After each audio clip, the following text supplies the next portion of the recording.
Light up my card with a sweet one, please. Someone flex me a bad body. Say, oh, it's another one. It's another one, yeah. It's a full strong, yeah. Oh, it's another one. It's another one, yeah.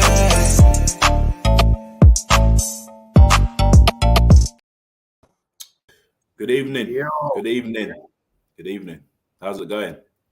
Cuz I'm just super gassed. You know, we obviously got a big fight over the weekend, of course. But, you know, before we get into, you know, we obviously got a special guest. But before we get into everything, how you been? Hopefully you're cool. Hopefully you're blessed. Hopefully it's been a good week, man. All good. Listen, boxing main event this weekend. I'm gassed. But before we talk about that, I want to talk about the heavyweight. It's your favorite division, man. Let's have it. What you got? We got the four kings. Usyk, Fury, AJ, Wilder.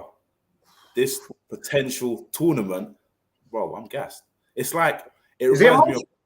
Sorry? Is it emotion? Like, do you reckon they're currently in talks. They're in talks. Nothing's been confirmed just of yet, but they're in talks. That's something that they're looking to do. Stage it all in one night. And that's gonna be amazing. You know, it reminds me of King of the Ring wrestling. You know, don't get me gassed. Don't get me gassed about King of the Ring, man. Because remember, we used to watch that. My question to you, right? Who out of the four do you reckon is the weakest link? AJ. Ooh. I know that's a big blow to you. I know, cuz man, but we gotta think in terms of confidence. We gotta think about each person's equalizer. Obviously, Wilder's got his equalizer. Fury said Wilder's number 2. Usyk's obviously beating AJ. So you know he's the underdog, AJ, for this tournament. But that doesn't mean he can't, you know, do a job in this tournament if it does happen. But if you're looking at all 4 fighters, you gotta go with, and the favorite, you have to go with the man that's holding 3 out of 4 belts, man. Usyk has to be the favorite for that, man. But Fury, that's the thing. That's the thing. We don't know. We don't know, man. But what's your thoughts, though? What's your thoughts, man? Obviously, AJ's your guy, and do you think he could rise, you know, above, you know, what he's going through to, you know, become victorious, become undisputed? That's it. Let's introduce our guy. The floor is yours. You know what, cuz before we get him in, I wanted to do this, man. So we have the British middleweight champion, Denzel Too Sharp Bentley. Come on. What's good? What you guys saying, man? What's going on, brother? What's going on? Oh, good, man. Thanks for having me on, man. No, thank you. Thank you for just agreeing to come on. Obviously, it was a spontaneous moment just seeing you at the event last week. And yeah, it was just good. It was good. It was a good event. And you obviously put in a statement win, you know, in your performance.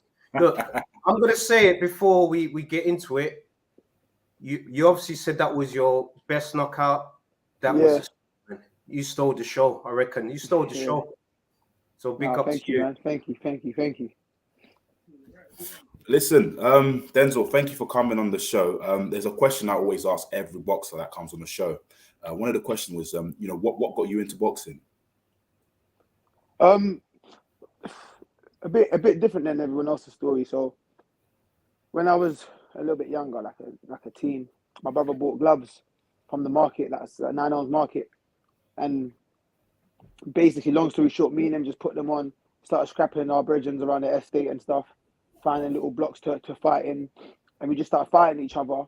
Then when I got to college, I met a friend that actually boxed, and he told me, yeah, he boxes, and I was like, yeah, I know how to box, but obviously I didn't. I just, you know, how to fight with gloves and stuff. So he took me down to his gym, and then, yeah, man, the rest is history.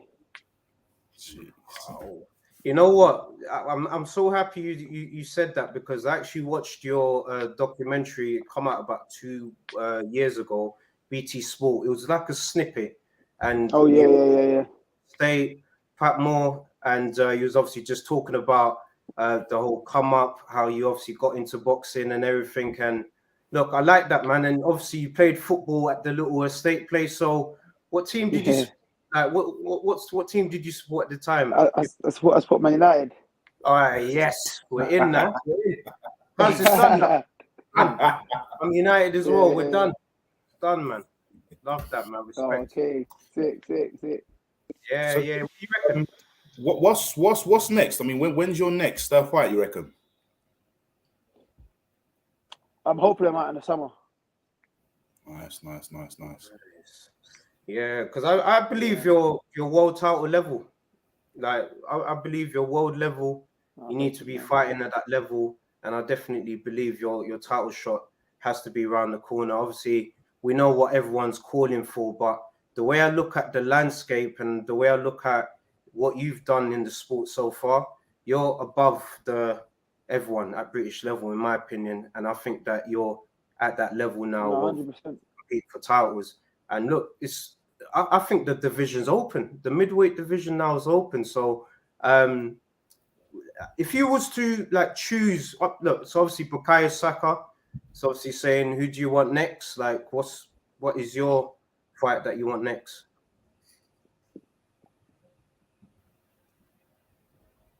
I've said it like a million times. I either want the European or I want the only two active world champions, and that's Janibek and Lara. So either Janibek, a rematch of Janibek, or Alexander Lara. Those are the two guys I'm kind of gunning for. Charlo ain't been in the ring for 2 years, so we don't know if he's moving up to super middle or not. Golovkin's vacated 2 of the belts, so Lara's been upgraded to full world champion. So yeah, man, any one of those two, or the European title next, or just basically taking them steps. See, this is why I respect Too Sharp, because you know a lot of fighters would look at, oh, the vacated belts are available, let's go in that route. But you want to fight the active fighters, the guys that are sharp, ready, and hungry. And look, I think it's going to be interesting. It's going to be interesting. I believe you're going to do big things in the sport, and it's only the beginning, really. I feel like it's 2 phases. I feel like you've gone through 2 phases. The first one, you've had your experience at that world title shot. You bounced back, and now you're back in contention to fighting for a title again. So I'm excited for what the future holds for you, honestly. And now knowing your story, big up to you, honestly. No, thank you, bro. You will become world champion soon. Now I can see it, man. Like, big up South London as well. Trust me, honestly, you've done extremely well, man. Literally, like. Honestly, like Denzel, you done well, man. You done well. The way I see it, you done extremely well. Like literally, like my cousin said, you can learn from that, and you don't need to entertain anybody else below you in your division. You know what I'm saying? So you're doing extremely well, man. And like I said, soon, bro, like soon, world champion, soon. Oh, man, amen, man. Thank you, man. Oh, big up Rab Hakam as well. He obviously gave you the interview live at Gym. Big up. That's the energy that we have in the community. And also, look, big up Peacock Gymnasium as well. What I wanted to sort of ask you is, it was so random that I saw you there. You're obviously from Battersea, South London, and you being in East London. What was happening there? I was thinking, when I saw you, I was like, Denzel, what? Here? East? You know what I mean? No, that's the gym I box out of, innit? So when I first joined Peacock, that's where the gym was, Canning Town. Obviously, we moved over to Epping now. I still train there.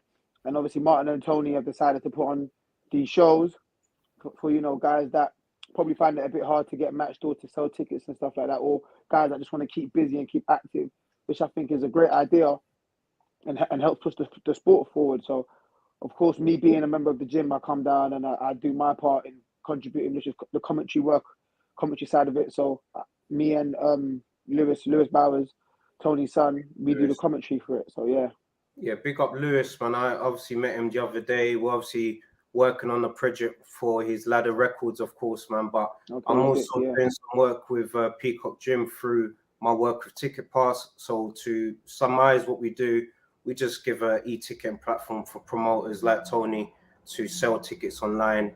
And it just makes it easier for fans like me to come to the shows. So when you saw me, I was actually scanning the first few tickets just to get and then now they're gonna fly over and do their own thing, man. So big up Ticket Pass and big up yourself and Tony and Lewis and Laura actually as Oh, big up Laura as Yeah, well. and Laura. Yeah, Laura puts in a lot of work behind the scenes as well. Trust me, I Big up trust. Laura.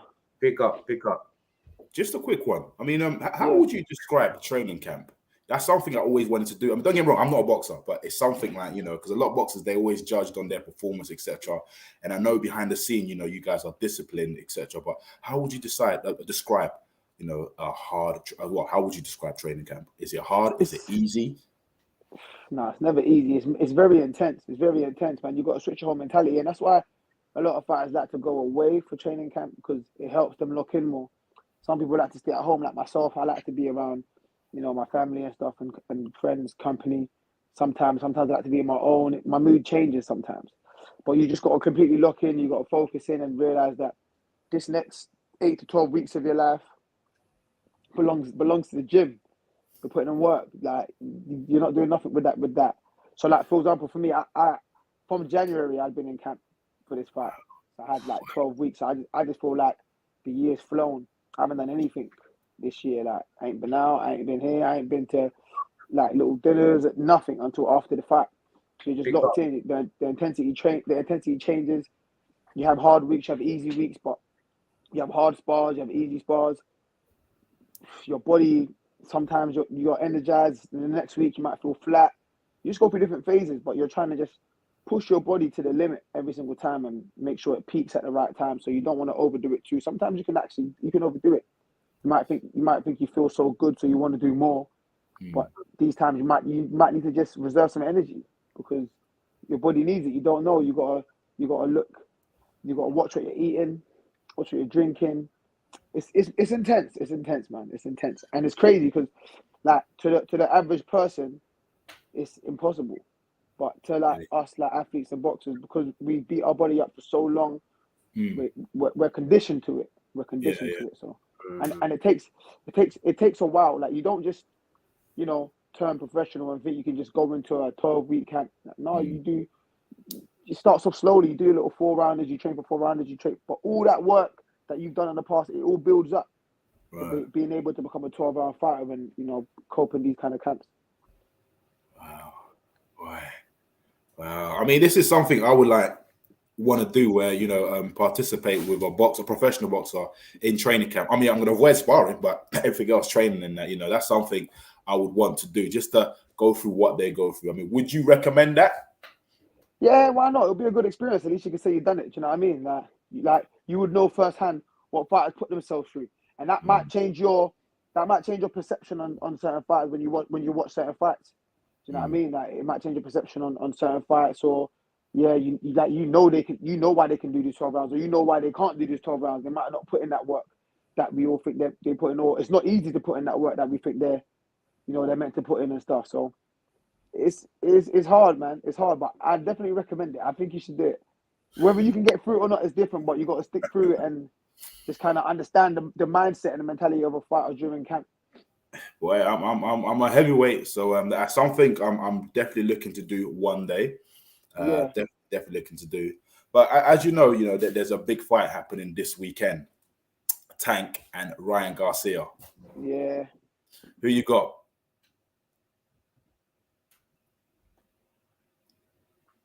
Tank or Ryan? Oh, you say who I got? Who I got? Yeah. I got Tank, man. I got Tank, but it's one of the ones where I've got Tank and I'm confident in Tank. But if it goes the other way, it's like, oh man, you got him. It's not going to be like, oh my god, this was never meant to happen. You know what I'm saying? So Garcia's still dangerous, man. Garcia's still dangerous. He's got mad speed, and he's accurate, and he's got power, but he makes too many mistakes to, be not to be at the level, because he is at that level, but he just makes too many mistakes to beat someone like Tank, man. And Tank makes mistakes as well, but Garcia's mistakes are a bit more. Yeah, they're a bit more like, Because how I see it, it's speed versus power. So how I see it, the only way Garcia can win this fight, if it goes to distance, he could potentially win, or it could be a draw. But I think if he trades with Tank, bro, it might be night mid-round. No, if he trades with Tank, it's definitely night. There's no might be about it. It's definitely night. 100%. Because how I look at it is like the way Luke Campbell caught. I know he's a lot taller and stuff as well, a lot rangier, but the way he caught Garcia, Garcia went down quite heavy. And he's a southpaw. If Tank can land that same type of shot on Garcia, he's not getting back up. It's not going to be no half-hearted shit like he's going down. Like that's it. What round do you think Tank can stop this fight? I think it will go past the 6, so like 8 onwards, because Tank's going to need to figure him out and try and get inside, and you know what I mean, try and find a way to find that left hand. I don't think he'll find it straight away, because Garcia boxes quite long, but also he boxes quite tall, so it will give Tank extra leverage to punch upwards, which could be dangerous. Still, could be dangerous. But Tank's gonna have to find a way inside and find a way to, you know, adapt to Garcia's speed quite early. So I'm not expecting it to go early. I'm expecting it to go off in the second half of the fight. Do you think the winner should challenge the winner of Lomachenko and Haney? Yeah, most definitely, because that's for all the marbles, isn't it? But then again, saying that is a bit, I want to say, contradicting, because we are all onto we are all sad. We are all onto Tank for putting this rehydration clause on, yeah. Yes. And at the end of the day, for me, the only reason why I think it's fair is because they're not making championship weight. Right. If they were being made to make championship weight, and you're saying you can't rehydrate, then I'd be like, all right, cool. But he's struggling to make that weight. But you're giving him that extra leeway, and that extra pound might do a lot for you. Just like when Canelo used to fight at 155 instead of 154, it done him a world of good. You know what I'm saying? It makes a big difference. So we say, what? No, put a £10 rehydration clause, which if he was fighting for the IBF, that's the rules anyway. So it's not like a thing that Tank just made up. Well, you know, the IBF do that. And we're saying Garcia's not a 135 pounder, but he's only ever fought at 135. Right. So you're saying you're bringing him down and you're draining him and you're this and that, but he's only ever fought at 135. Yeah. So I don't understand where the draining is or where it is. When has Garcia ever boxed anyone other than one? He boxed Fournier at 140, in my opinion, because he was being lazy. Mm-hmm. And now he's talking about he wants to fight Haney next. That's going to be at 135. But for Tank, you can't make 135. Why? Because you want to be bigger and stronger and not have to drain that much weight. So if that's the case, I'll give you that, but you can't rehydrate to what you want to rehydrate to. Do you know what I mean? I think it's fair. That's just how I see it. Everyone wants to act like he's bringing them down for 140. Garcia's only ever fought at 135. Only ever. He literally just said he's moving up, but hasn't moved up officially. And now you want to fight Haney for all these belts at 135, the same weight you can't make for Tank. We know why you don't want to make 135 for Tank, because you want to be bigger, more stronger. You don't want to work yourself as much. You want to be a lot more fresher. So there we go. Take that hydration clause. You can't put on more than 10 pounds. Which also you got to remember is only the next morning. Yes. After the morning, whenever it is 10 a.m., whenever it is, you can eat and drink all you want. You probably might even come in 150 or more after that. Do you know what I'm saying? So it's all complaining for no reason. It just makes it sound. It just sounds good. Oh yeah, put rehydration. We know what he's doing. Just so that if you lose, you can say, oh, but he didn't let me rehydrate. Bro, you're not coming into the ring. You're not coming into the ring at that weight. You know what I mean?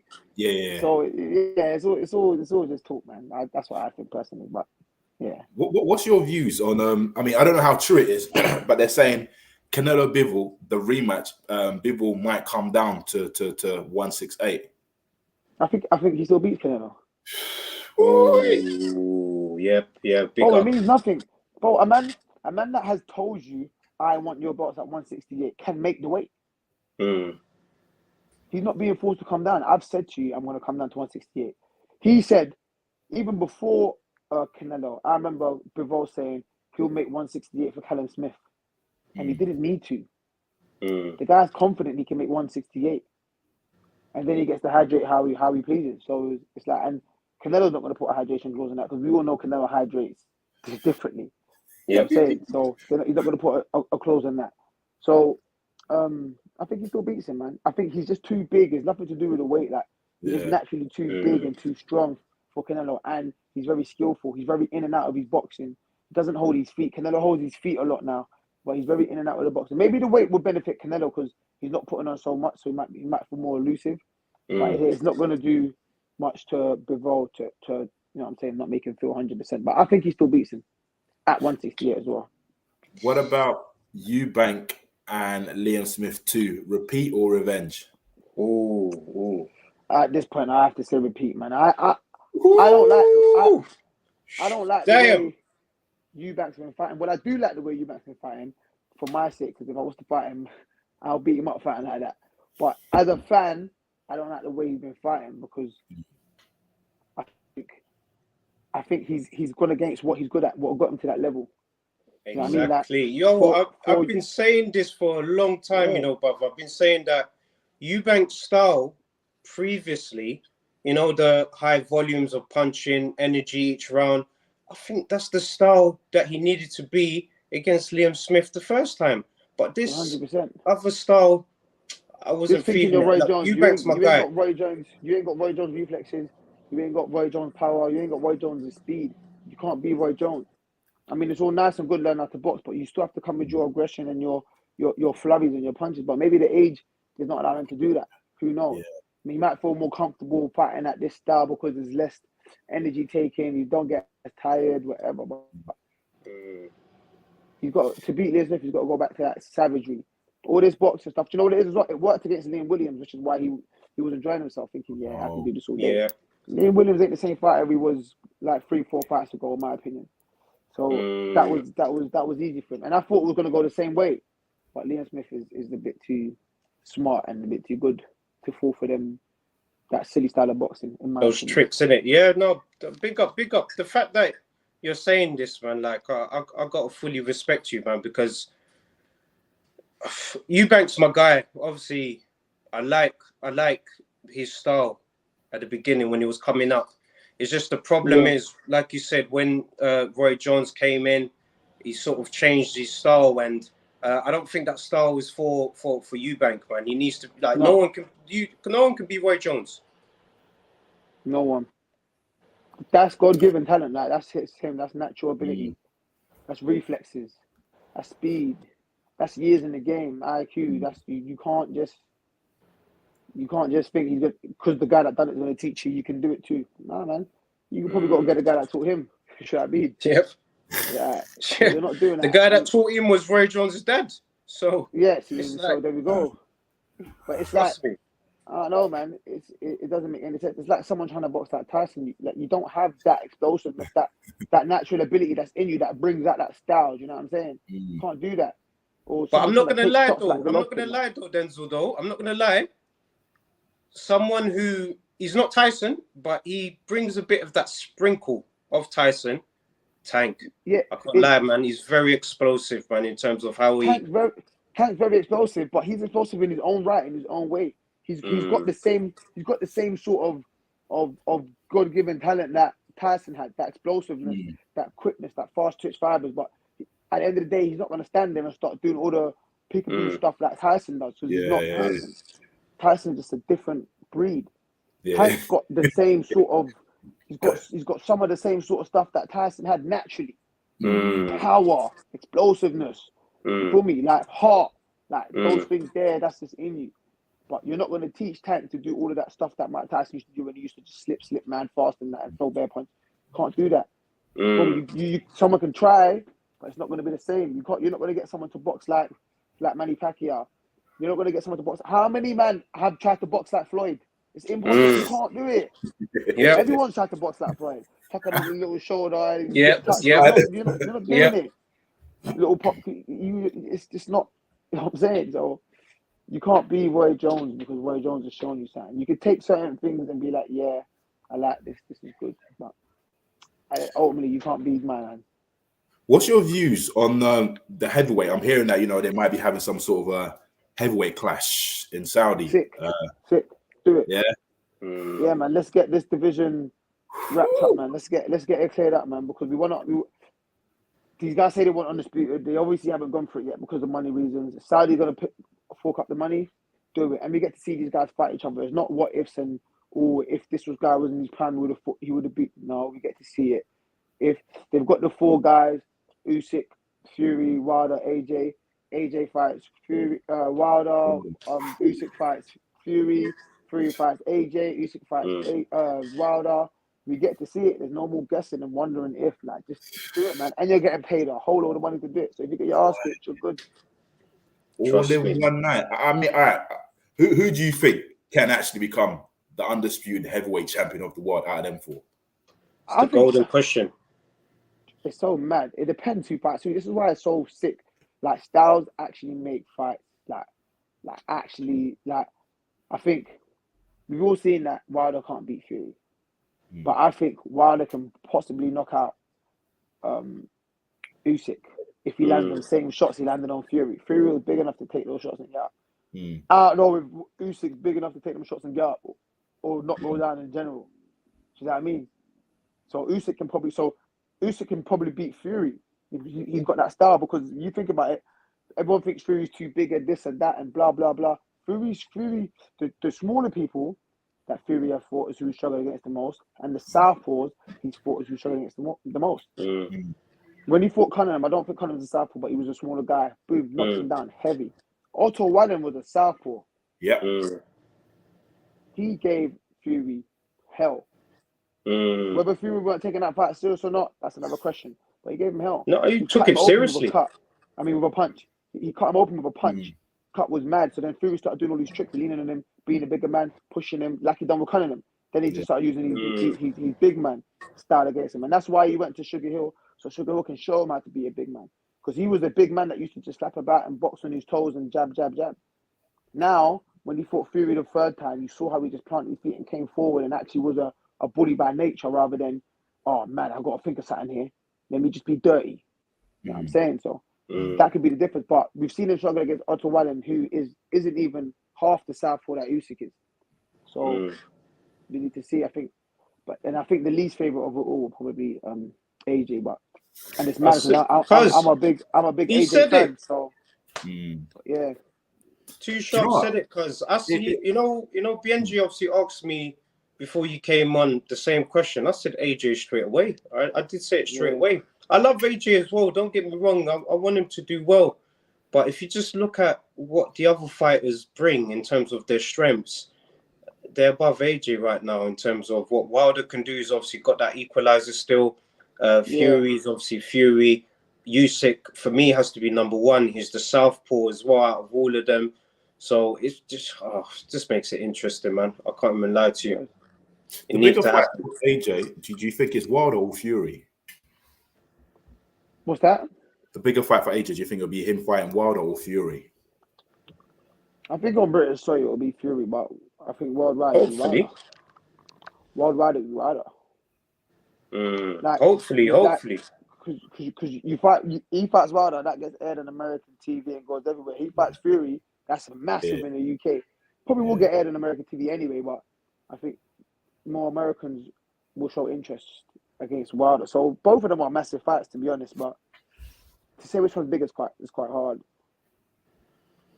I mean, with no belt on the line, Wilder's bigger. Wilder's bigger with no belt on the line. Yeah, no, definitely, man. Big up everyone that's obviously tuned into the show. Look, this was a special show today because we've obviously got Too Sharp, fresh from his victory as well. And look, just a quick one. Obviously, I had a bit of technical issues with the internet, but I want to get your thoughts quickly. Tank, man. Obviously, Tank's my guy. Who you going for? Who's your money on before we obviously leave the show? Yeah, no, Tank. I said earlier, you were off the thing, but I got Tank, man. I think Tank stopped him in the later half of the fight. I think it's just gonna take a while to figure him out. I think he's taking it serious. Like he knows Garcia's attributes, and he's gonna try and nullify it. And I think it'll take him a couple rounds to do that. And then in the second half of the fight, he's gonna step on the gas and get him out of there. No, big up. And look, Tony Ellis. Look, last few questions we're gonna obviously run through before we end the show.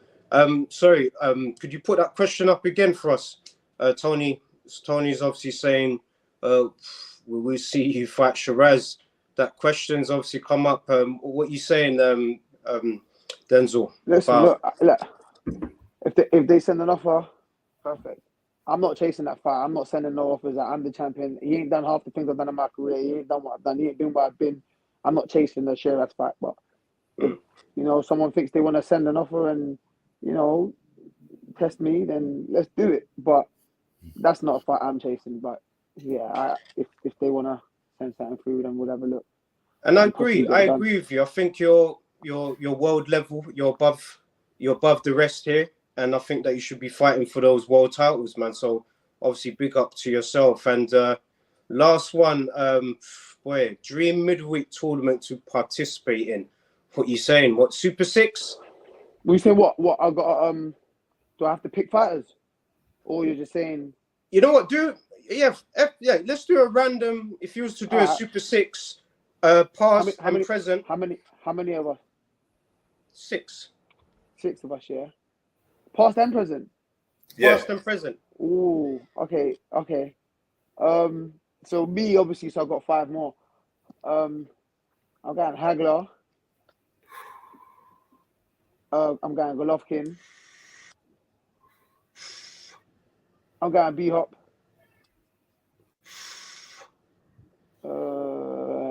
Got throw in Jones. You have to throw in Jones there. Was Jones a middleweight? I thought he was only a super middleweight. Yeah, he was middleweight. Yeah, he had his period at middleweight. Yeah. Then Roy Jones. Yeah, I didn't know that. I thought, yeah. All right, Roy Jones. And I got one more. Who do I like? Oh, you might just from Canelo. Middleweight Canelo. Wait, you heard it here. What a Super 6 tournament. And who's winning it? Hopefully me, but close second. I think Hagler. Big up. Look, brother, once again, bro, thank you so much for coming on the show, showing some love, and look, we're massive fans of you, of course, man. So just to have you on, it's a pleasure, man. So you've obviously made it the best show we've done so far. So big up to you, brother. I love, man. Thank you for having me on, man. No, God bless you, man. Appreciate it, man. Nice one. Guys, so remember to wrap us up. Yeah, this is my bit now.